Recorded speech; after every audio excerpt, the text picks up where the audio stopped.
मेरे सभी प्रिय साथियों को मेरा प्यार भरा नमस्कार। और आज की वीडियो में हम लोग डिस्कस करेंगे चार्ल्स लैम्ब के द्वारा लिखा गया एक एसे जिसका नाम है ड्रीम चिल्ड्रन। तो चलो शुरुआत कर लेते हैं। सबसे पहला एमसीक्यूज है हमारा, हु कॉल्ड लैम्ब, लैम्ब को किसने कहा the gentle hearted Charles, the gentle hearted Charles lamb को किसने कहा, तो कॉलरिज के द्वारा कहा गया। सी ऑप्शन हमारा क्या हो जाएगा, सही हो जाएगा। दूसरे नंबर का क्वेश्चन है, इसमें बोला गया है who referred Lamb as Lamb the frolic and the gentle. अब ये इंपॉर्टेंट है यहाँ पर कि लैम्ब को Lamb the frolic and the gentle किसने कहा, तो ये कहने वाले विलियम वर्ड्सवर्थ थे। ठीक है, तो दोनों में कंफ्यूज नहीं होइएगा, पहले और दूसरे दोनों क्वेश्चन अलग अलग हैं। ठीक है, अगला क्वेश्चन है हमारा, the essay of Elia appeared in, बात की गई एसे ऑफ इलिया प्रकाशित हुए, कब प्रकाशित हुई थी ये, 1823 में। 1823 का ऑप्शन कौन सा है इसमें से, तो सी ऑप्शन पर हम लोग जाएंगे, सी। अगला नेक्स्ट बात करते हैं चौथे नंबर पे, लास्ट एसेज ऑफ इलिया। पहले एसे ऑफ इलिया था, अब क्या है, लास्ट एसेज ऑफ इलिया। ए कब आया था, तो उसमें 10 और जोड़ दो, ये 1823 में आया, 10 जोड़ोगे तो कितने हो जाएंगे, 1833 में। ठीक है, अगला लैम्ब इज कॉल्ड, लैम्ब को क्या कहा जाता है, इंपॉर्टेंट क्वेश्चन है, कई बार का पूछा हुआ है। तो लैम्ब को कहा जाता है the prince of English assist, क्या कहा जाता है, the prince of English assist बोला जाता है। अगला 6 नंबर का क्वेश्चन देखो कौन सा है, Lamb begins his career as a, Lamb ने अपने करियर की शुरुआत की तो एक पोइट के रूप में शुरुआत की उन्होंने, कैसे, अ पोइट, एक पोइट के रूप में।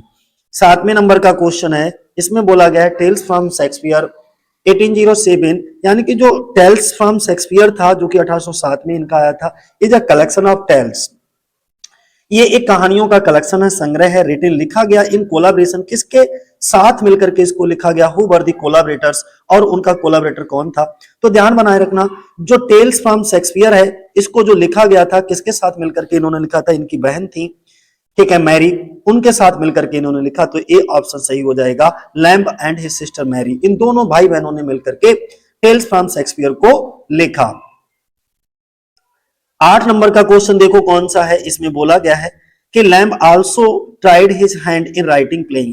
तो जो चार्ल्स लैम्ब थे ऐसा नहीं है खाली पोइट्री लिखते थे, एसेज लिखते थे, ऐसा कुछ नहीं, इन्होंने अपने जो है हाथों को आजमाया, किसको लिखने में आजमाया, प्लेज, नाटकों को लिखने में। In 1806 his farce was accepted at Drury Lane but it was a failure.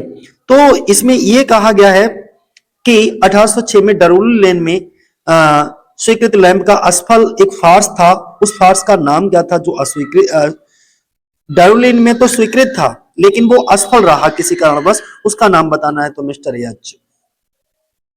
ठीक है, क्या होगा, मिस्टर एच। अगला 10 नंबर का क्वेश्चन कौन सा है, who was the editor of London magazine. अब आपको बताना है ये जो लंदन मैगजीन थी उसका एडिटर कौन था, संपादक कौन था, तो जॉन स्कॉट उसके क्या थे, संपादक थे। डी ऑप्शन होगा हमारा। 11 नंबर का क्वेश्चन देख लीजिए कौन सा है, 11 नंबर पे बात की गई है कि Lamb adopted the name of Elia, जो लैम्ब थे, ठीक है, उन्होंने अडॉप्ट किया the name of Elia as pen name of his works, अपनी जो कृतियां लिखते थे, जो भी वर्क्स लिखते थे उसका पेन नेम जो उन्होंने इलिया लिया। तो this Elia was an Italian person who was, वो कौन था, तो वो इनका एक फेलो क्लर्क था, साउथ सी हाउस में काम करने वाला। ठीक है, तो सी ऑप्शन हमारा क्या हो जाएगा, सही हो जाएगा। तो समझ में आ गया होगा कि इलिया नाम इन्होंने किस व्यक्ति से लिया था और उसका नाम क्या था, तो साउथ सी हाउस में एक सहकर्मी क्लर्क था, उससे इन्होंने लिया था। अगला क्वेश्चन है हमारा, इसमें बोला गया है Sutton in search of a wife, a comedy of the devil's private life is a third wife. इस Sutton in the search of a wife जो थी वो 1833 में आई थी, इसके लेखक कौन है, तो इसके लेखक कौन है, लैम्ब। ए ऑप्शन हमारा सही होगा। 13 नंबर का क्वेश्चन देखो कौन सा है, and Lamb the frolic and the gentle was banished from his lonely heart, these lines are from the pen of, बोला गया है and Lamb the frolic and the gentle, ये पंक्तियां किसकी हैं, तो ये वर्ड्सवर्थ के द्वारा लिखी गई, और किसको लिए लिखी गई थी, ये चार्ल्स लैम्ब के लिए। तो सी ऑप्शन हमारा हो जाएगा। 14 नंबर का क्वेश्चन देखो क्या बोला गया है, इसमें बोला गया है Charles Lamb to those who know thee justly dear for rarest genius and for sterling worth who said these words. देखो इतना याद बनाए रखना है आपको कि Charles Lamb to those who know thee justly dear किसने कहा, तो ये रॉबर्ट साउदी के द्वारा इसको बोला गया है। हु सेड, किसने ये कमेंट किया था रॉबर्ट चार्ल्स लैम्ब के लिए, रॉबर्ट साउदी ने। अब जरा इस कोट को बड़े ध्यान से समझ लो क्योंकि इंपॉर्टेंट कोट है, इसलिए मैं इसको हिंदी में भी एक्सप्लेन कर देता हूं। Charles Lamb to those who know thee justly dear, इसका मतलब ये हुआ कि चार्ल्स लैम्ब जो तुम्हें जानते हैं उनके लिए तुम सच में प्यारे हो। कैसे हो? बहुत प्यारे हो। सबसे दुर्लभ प्रतिभा, सच्चे मूल्य के लिए ये शब्द किसने कहे, तो रॉबर्ट साउदी। ये तो तुम्हें पता ही है। अब 15 नंबर पे क्या बोला गया है, इसमें सीधा सीधा बोला गया है there are essayist like Bacon but here is no other who has in an equal degree the power to charm, whose comment is this। बोला यह गया कि चार्ल्स बेकन जैसे, सर फ्रांसिस बेकन जैसे निबंधकार हैं, लेकिन ऐसा कोई दूसरा नहीं है जिसमें समान रूप से किसी को अट्रैक्ट करने की शक्ति हो। तो ये कमेंट किसने किया था, ह्यू वॉकर ने किया था। तो डी ऑप्शन हमारा क्या हो जाएगा, सही हो जाएगा। 16 नंबर के अगर क्वेश्चन की बात करें तो 16 नंबर पे बोला गया who describes himself as villainously pranked in an affected array of antique words and phrases. मतलब ये हुआ कि कौन खुद को पुराने शब्दों और वाक्यांशों की बनावटी श्रृंखला में बुरी तरह से शरारती बताता है। तो कौन बताता है, चार्ल्स लैम्ब खुद को बताते हैं, हु डिस्क्राइब हिमसेल्फ, कि ये बहुत ज्यादा शरारती थे। ठीक है, तो डी हो जाएगा ऑप्शन हमारा। अगला अगर हम बात करें तो 17 नंबर पे बोला गया है कि no essayist is more egotistical than Lamb. कोई भी निबंधकार लैम्ब से ज्यादा अहंकारी नहीं है, लेकिन कोई भी अहंकारी इतना सरल और फिर भी इतना चालाक नहीं हो सकता। But no egotist can be so artless and yet so artful. तो ये कमेंट ई अल्बर्ट के द्वारा किया गया। ए ऑप्शन हमारा क्या हो जाएगा, सही हो जाएगा, ए अल्बर्ट। ठीक है, अगला क्वेश्चन 18 नंबर पे अगर हम देखें तो Charles lamb speaks of his father under the name of. जो चार्ल्स लैम्ब थे अपने पिता के बारे में, यानी कि अपने पिता को किस नाम से पुकारते थे, उनका निकनेम क्या था, तो लॉबेल। ए ऑप्शन इंपॉर्टेंट है ये क्वेश्चन भी। अगला 19 नंबर का क्वेश्चन देखो, Lamb's sister Mary appears as. तो ये जो आप ड्रीम चिल्ड्रन पढ़ते हो, इसमें जो लैम्ब की सिस्टर है इनका क्या नाम था, तो cousin Bridget. Lamb sister, Lamb की बहन मैरी किस रूप में दिखाई देती, कजिन ब्रिजिट। इनका क्या नाम होता है, कजिन ब्रिजिट। तो ये भी समझ सकते हो कि इनके पिता का निकनेम क्या था, लॉबेल था, और इनकी बहन का निकनेम क्या था, कजिन ब्रिजिट। अगला नेक्स्ट अगर हम बात करें, I counted the fair Alice W-N, ये बिंटरटन है इन मैडेंस हु सेड। तो देखो मैंने खूबसूरत एलिस W-N को लड़कियों में गिना। जितनी भी लड़कियां हमारी जिंदगी में आई उन सभी लड़कियों में जो एलिस W-N थी वो भी बहुत ज्यादा खूबसूरत थी। ये किसने कहा, तो ये जो है लैम्ब ने खुद ही कहा था ड्रीम चिल्ड्रन में। तो ये डी ऑप्शन हमारा क्या हो जाएगा, सही हो जाएगा। कौन सा, डी ऑप्शन। अगला 21 नंबर पे देख लो क्या बोला गया है। 21 नंबर पे दोस्तों बोला गया lamb is silent about a person, identify the person. John lamb एक व्यक्ति के बारे में बिल्कुल चुप हैं, उस व्यक्ति को आपको पहचानना है। किसके बारे में, उन्होंने कुछ भी नहीं कहा। तो हिज मदर, अपनी खुद की मां के बारे में उन्होंने कभी कुछ नहीं बोला। God had preserved to me my sense is very sound who wrote these words. देखो इसमें बोला गया है भगवान ने जो मेरे सेंसेस हैं, सेंसेस को मेरे लिए सुरक्षित रखा है बहुत अच्छी तरह से। ये शब्द किसने लिखे, तो लैम्ब ने कॉलरिज को जब एक पत्र लिख रहे थे तब ये लिखा था। तो Lamb in a letter to Coleridge, C option. 23 number का क्वेश्चन बोला गया है I missed his kindness rather than not have him again who said. मुझे उसकी दयालुता की कमी खली, वो इतना दयालु था कि हमेशा उसकी कमी खलती रहती थी, बजाय इसके कि वह फिर से ना मिले। किसने कहा, ये लैम्ब ने ड्रीम चिल्ड्रन में ही बोली गई लाइनें हैं, हु सेड। तो ध्यान बनाए रखना लैम्ब ने कहा था, और कौन से वर्क में, ड्रीम चिल्ड्रन में। तो ये ऑप्शन हमारा सही हो जाएगा। और ड्रीम चिल्ड्रन हमारे एलटी ग्रेड के एग्जाम में लगा हुआ है, इसलिए इसकी एक एक लाइन को हमें बड़े ध्यान से अंडरलाइन करके पढ़ना है। We are not of Alice nor of thee who said, ये कौन कहता है? तो ए बी लैम कहता है इन ड्रीम चिल्ड्रन। तो डी ऑप्शन इसका भी क्या हो जाएगा? सही हो जाएगा, डी ऑप्शन। 25 नंबर का क्वेश्चन देखो क्या बोला गया है। बोला गया Lamb's style is inseparable from his humour. जो लैम थे, लैम का जो स्टाइल था वो इनसेपरेबल था, यानी कि उनकी जो शैली थी उसको सेपरेट नहीं किया जा सकता था। किससे? हास्य से, ह्यूमर से। तो ये कमेंट किसका, ये टिप्पणी किसकी है? तो ये टिप्पणी करने वाले ह्यू वाकर हैं, यानी कि ए ऑप्शन हमारा सही होगा। 26 नंबर का क्वेश्चन है, इसमें बोला गया who preferred Lamb to critic to Lamb the essayist. किसने लैम को निबंधकार की, यानी कि लैम निबंधकार की तुलना में लैम को आलोचक के रूप में ज्यादा पसंद किया? कोई एक ऐसे भी व्यक्ति थे जिनका नाम था प्रोफेसर ओलिवर एल्टन। ये एक ऐसे व्यक्ति थे जो इनको निबंधकार के रूप में कम लेकिन आलोचक के रूप में ज्यादा पसंद करते थे। अगला 27 नंबर का देख लो, comment on Shakespeare's hags and witches whose.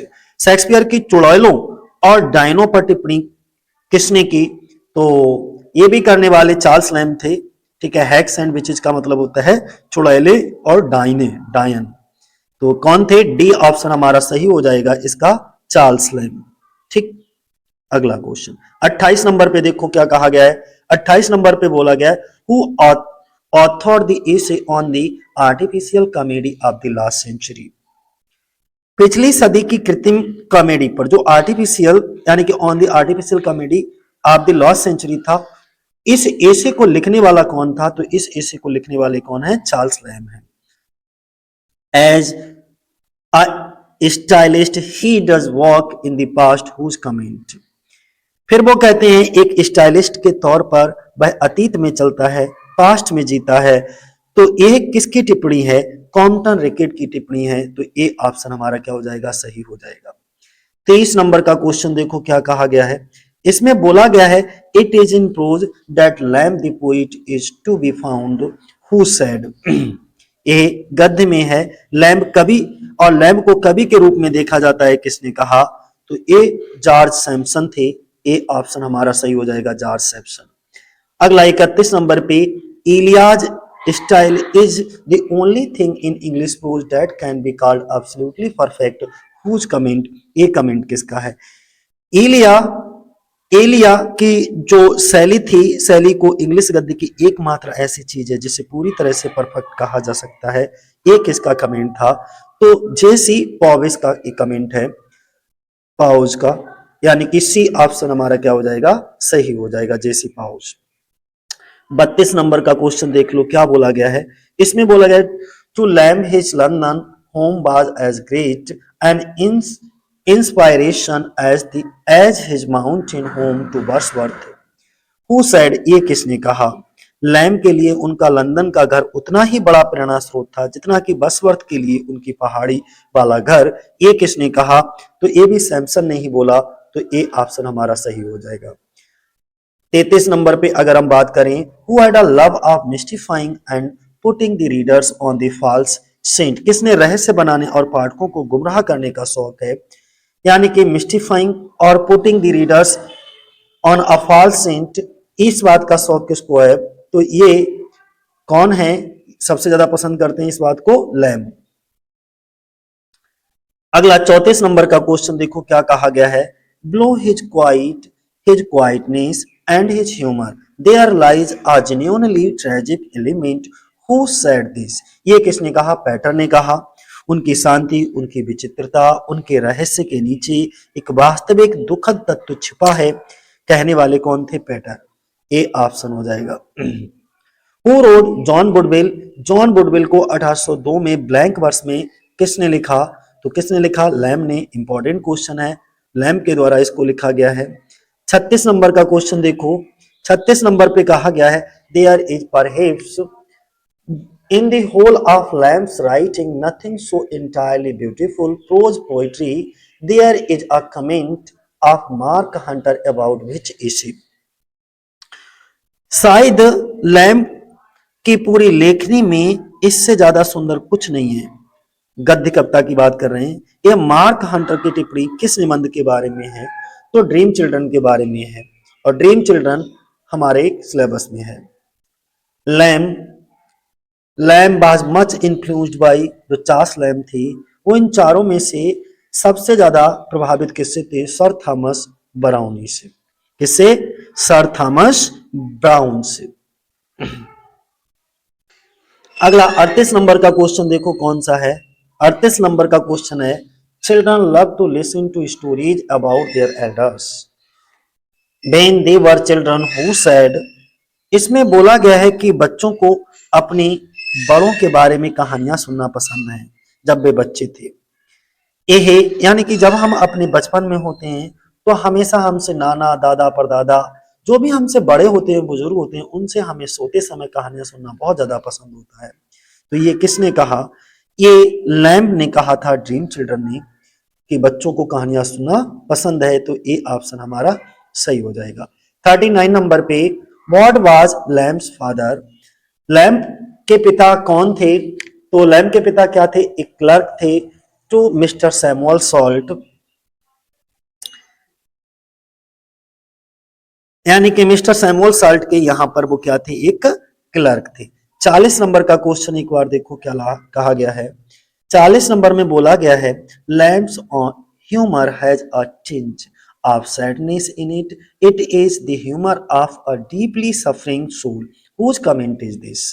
तो बोला गया है कि लैम्ब के हास्य में उदासी की झलक है, यानी कि लैम्ब जो भी ह्यूमर करते हैं उसमें उस ह्यूमर के साथ साथ सैडनेस भी दिखती है, इसकी भी झलक दिखती है। ये एक गहरी पीड़ा वाली आत्मा का हास्य है, यानी कि it is a humour of a deeply suffering soul whose comment is this. ये कमेंट किसका है? तो आइंजर का है। आइंजर, ए हमारा ऑप्शन सही हो जाएगा। 41 नंबर का क्वेश्चन है जिसमें बोला गया है, Lamb's style is inseparable from his humour of which it is the expression whose comment is this. Lamb के स्टाइल यानी कि लैम्ब की शैली उनके हास्य से सेपरेट नहीं की जा सकती, अलग नहीं की जा सकती, जिसका यह एक अभिव्यक्ति है। एक किसकी टिप्पणी है? तो ये ह्यू वॉकर ने कहा था। बी ऑप्शन हमारा सही होगा। 42 नंबर का क्वेश्चन देखो क्या कहा गया है। इसमें बोला गया, the pen name Elia was borrowed by Lamb from an Italian clerk in the South Sea House named. देखिए, एलिया उपनाम लैम ने एक साउथ सी हाउस में काम करने वाले क्लर्क से इन्होंने लिया था, और जिसका नाम था, क्या नाम था? एलियो या एलिया, ये नाम था, तो वहीं से लिया है। ये ऑप्शन हो जाएगा। 43 नंबर का क्वेश्चन देखो क्या बोला गया है। And immediately awaking I found my self quietly seated in my bachelor arms chair who said. तुरंत ये जाग गए थे, जागने पर मैंने खुद को, एक आर्म चेयर थी उस पर आराम करते हुए अपने आप को चुपचाप बैठे पाया। ये किसने कहा? तो ये लैम भी कहते हैं, लैम का ही ये स्टेटमेंट है ड्रीम चिल्ड्रन में। तो ए ऑप्शन हमारा सही हो जाएगा।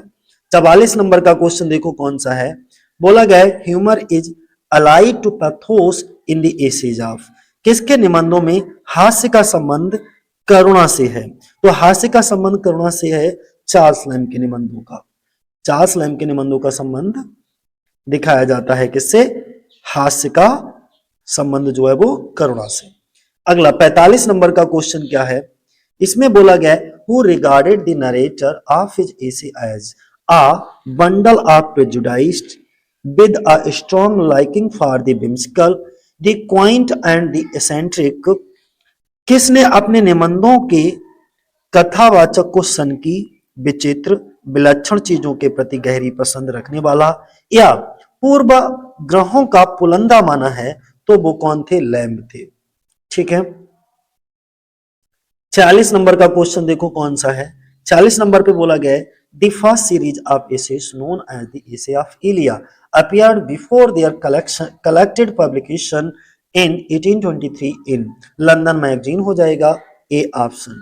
मतलब क्या हुआ कि इनके जो फर्स्ट सीरीज थी एसेज की, निबंधों की, जिसका नाम था एसेज ऑफ इलिया के नाम से जानी जाती थी। 1823 में उनके संग्रहित प्रकाशन से पहले इसमें किसमें प्रकाशित हुई थी, तो ये लंदन मैगजीन में उससे पहले प्रकाशित हो चुकी थी ये सीरीज। अगला 47 नंबर का क्वेश्चन है, who regarded Lamb as the greatest critic of his century.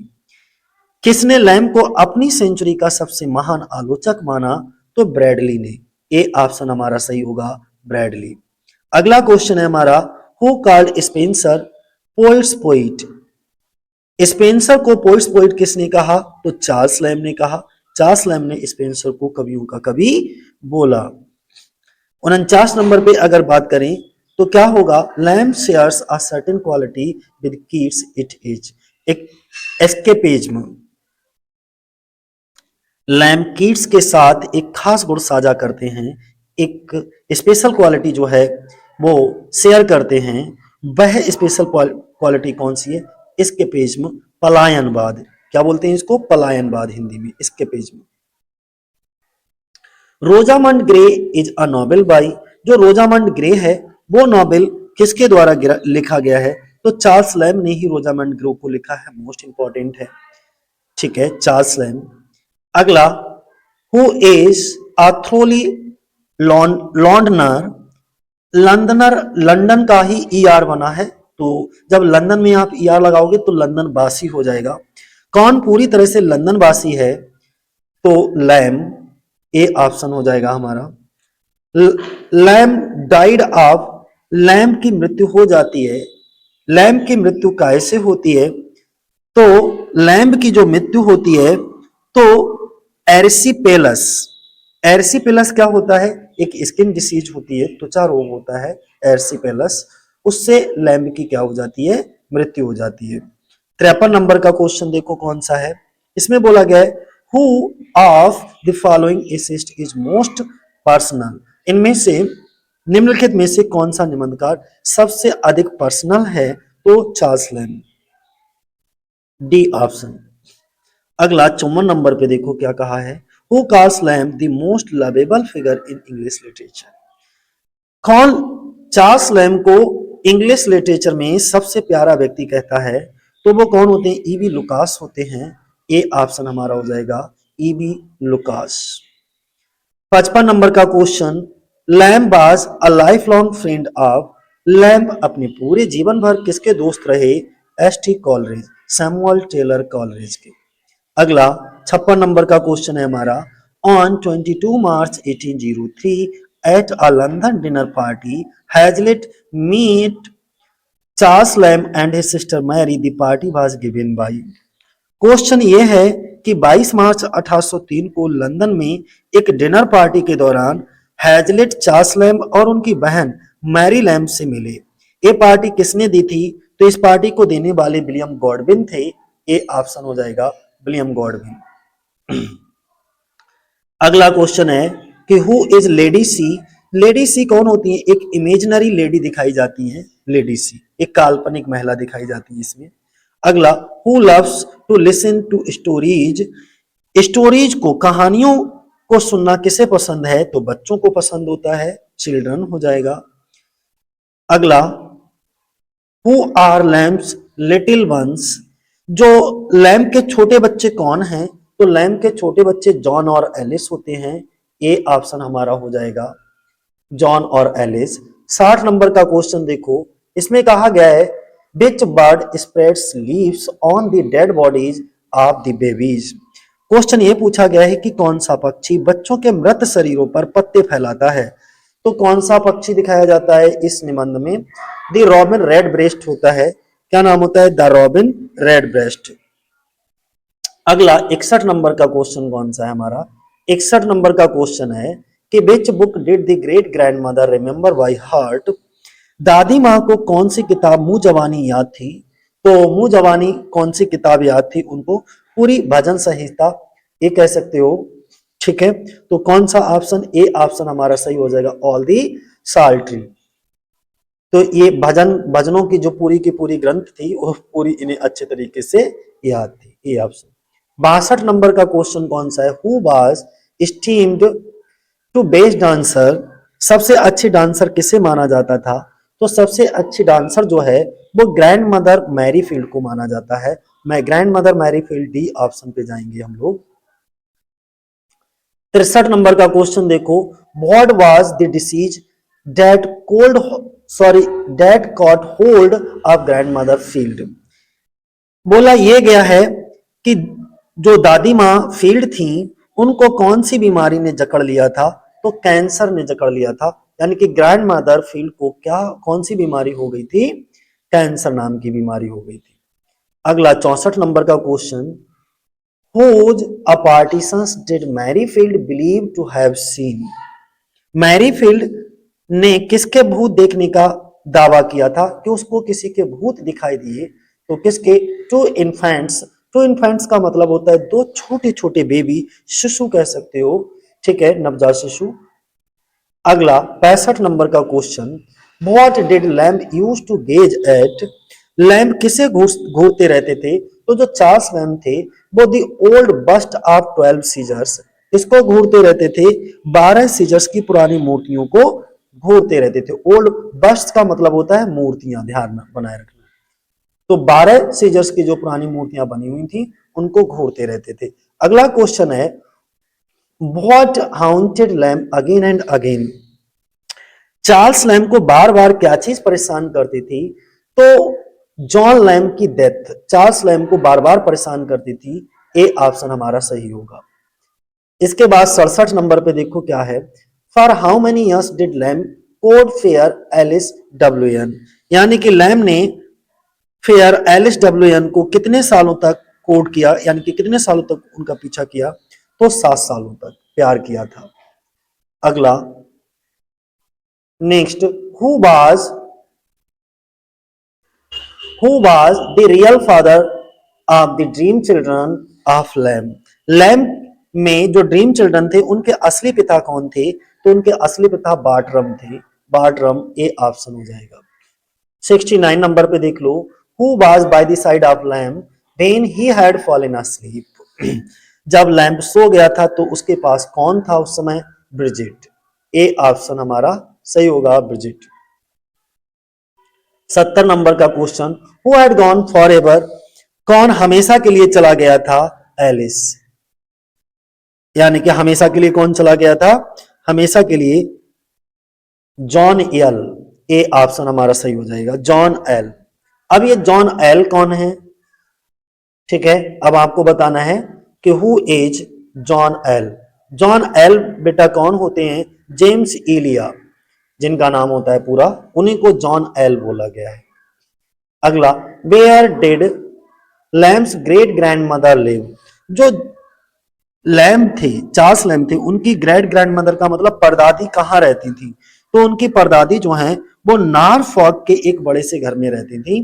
तो हम कह सकते हैं a great house in Norfolk. A option हमारा सही होगा।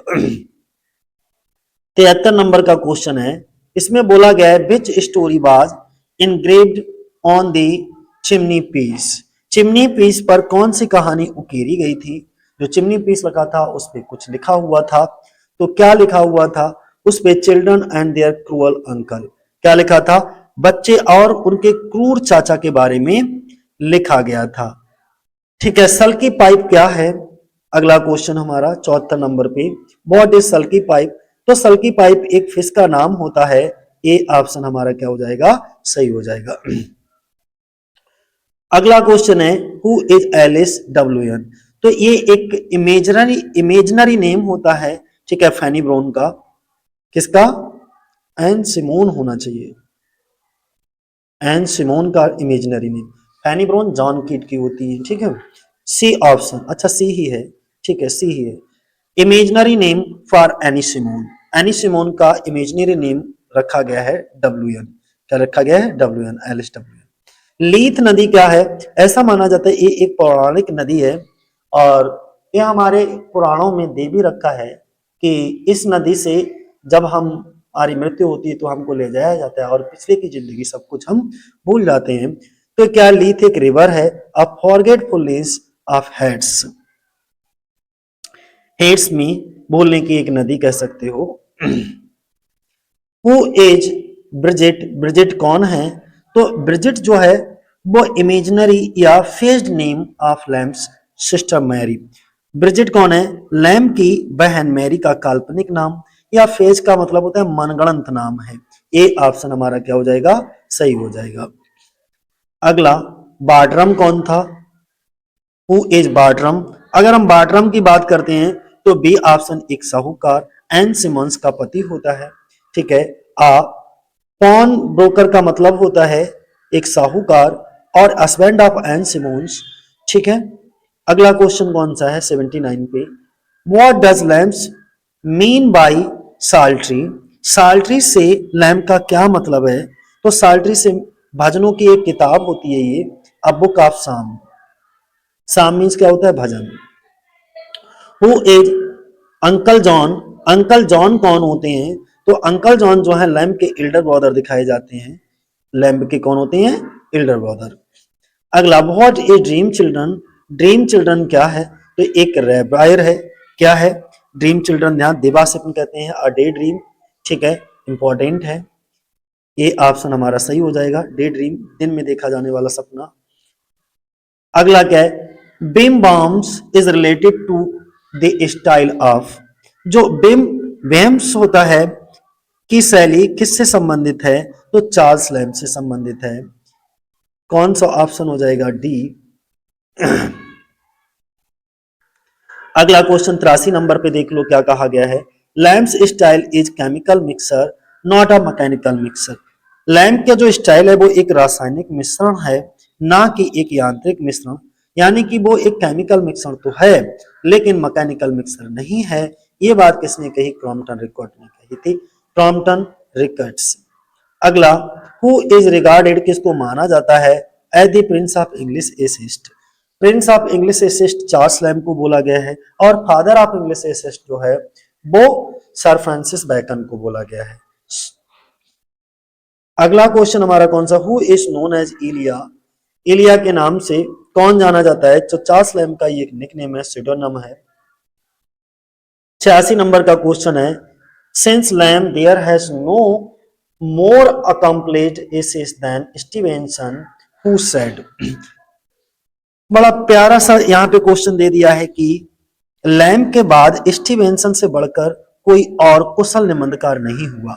ये किसने कहा? तो ये कहने वाले ह्यू वॉकर थे। ए ऑप्शन हो जाएगा।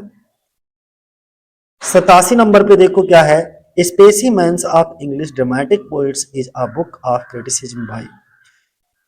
Specimens of English democratic poets किसकी आलोचना पर आधारित एक किताब है, एक बुक है, और किसकी है? चार्ल्स लैम्प की।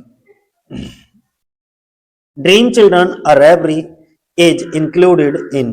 जो ड्रीम चिल्ड्रन है, ठीक है, अ रेवरी किस में शामिल है? तो ये किसके अंतर्गत 1823 में ये प्रकाशित हुई थी और ड्रीम चिल्ड्रन को जो है शामिल किया गया था किसमें? इसे ऑफ इलिया में।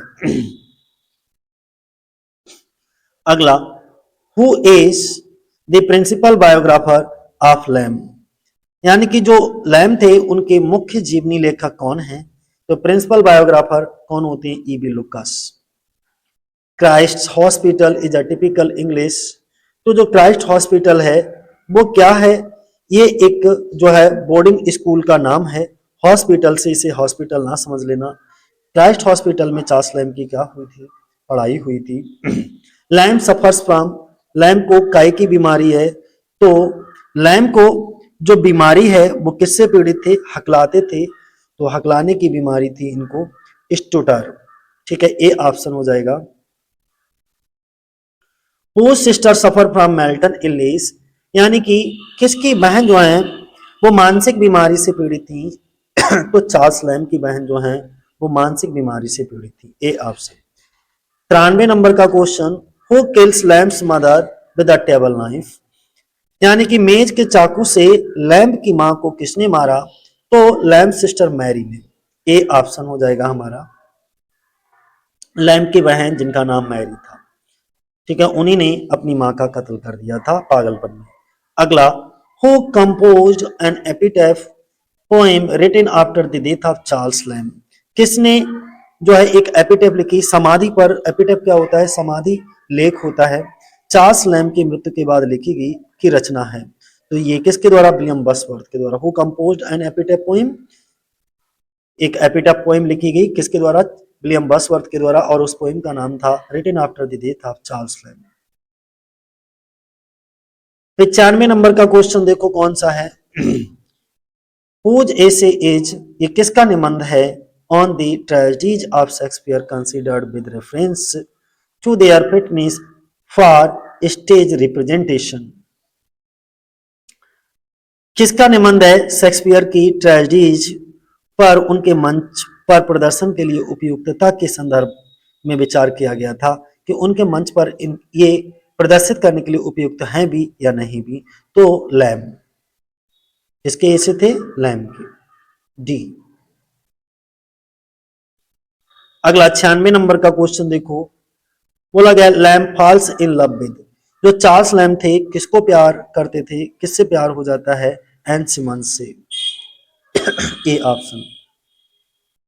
97 नंबर का क्वेश्चन है, dream children a reverie is published in January 1823। B option हमारा क्या हो जाएगा? सही हो जाएगा। Published in January 1822। ये थोड़ा एक बार चेक कर लेना 1822 है कि 1823 है, ठीक है, इसे एक बार चेक कर लेना दोस्त। Dream children reverie is published in January 1822, तो ये इसके बाद जो है 1823 में इसे आप इलिया में सम्मिलित की गई होगी। फिर भी एक बार इस क्वेश्चन को कंफर्म कर लेना। 98 नंबर का क्वेश्चन और ये अंतिम क्वेश्चन है हमारा, we are not of Alice not of this except appears in, तो ये जो एक्सेप्ट है वो भी कहां से आया है? ड्रीम चिल्ड्रन से। तो आज के लिए साथियों इतना ही। जय हिंद, जय भारत।